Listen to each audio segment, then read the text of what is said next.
just want to dwell a little moment on these heroes. They fought to defend the capital of the United States. They fought in support of the Constitution of the United States.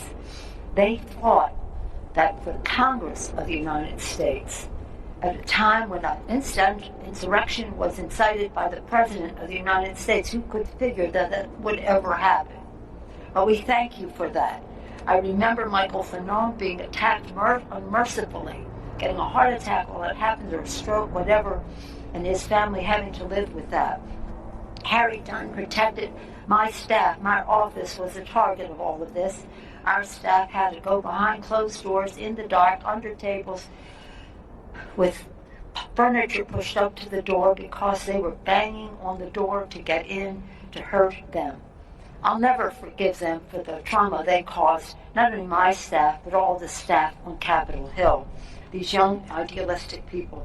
Eugene Goodman has mentioned by the leader who stood there to protect the Senate, the ongoing rush of these people. And Daniel Hodges, who will ever forget his head in the door while they were squeezing it and pounding on him. These are police officers. These are our security. And the president pardoned them? Okay, well, enough of him. Let's just talk about the bravery that we saw that day. We saw people carrying Confederate flags under the dome that Lincoln built. During the Civil War, Lincoln built that dome, and people said, save the steel for the war. He said, we must show our resilience. And the dome continued to be built. Under that dome, Confederate flags flying. Under that dome, people defecating, insulting the people who keep the Capitol clean and nice for visitors and the rest. Under that dome, people, one of them with a shirt saying 6 million were not enough, on this terrible sweatshirt from the Holocaust. Terrible. It was horrible. But our brave men and women protected us.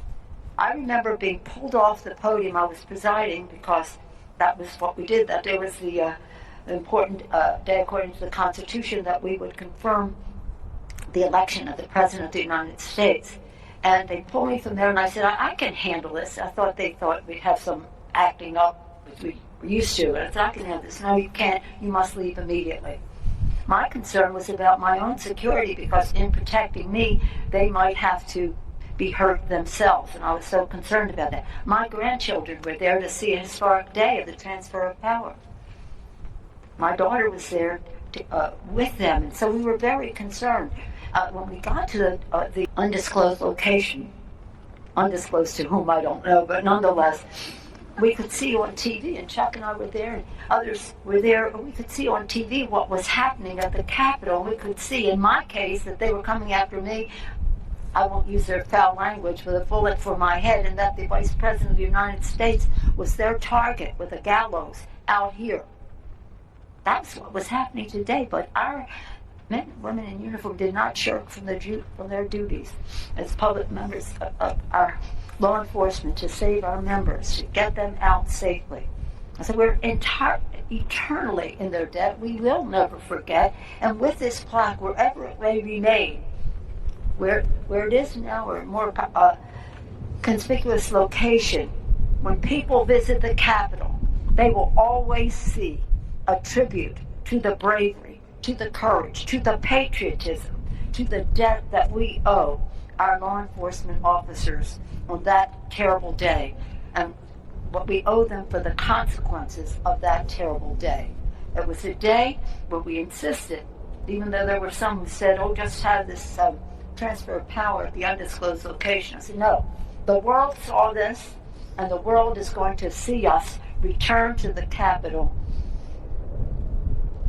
perform our constitutional duties, and I'm very proud of all of our members who participated in that and paid tribute to the Vice President of the United States, who honored the Constitution of the United States that day.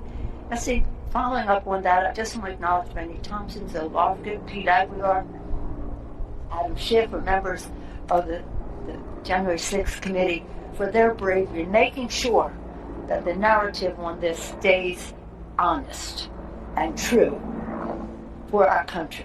So we always will have a countermeasure to what they may be saying, and pretty soon obliterate that from any of the discussion. With that, I salute all of you for being out here today. Thank you for your patriotism and being here.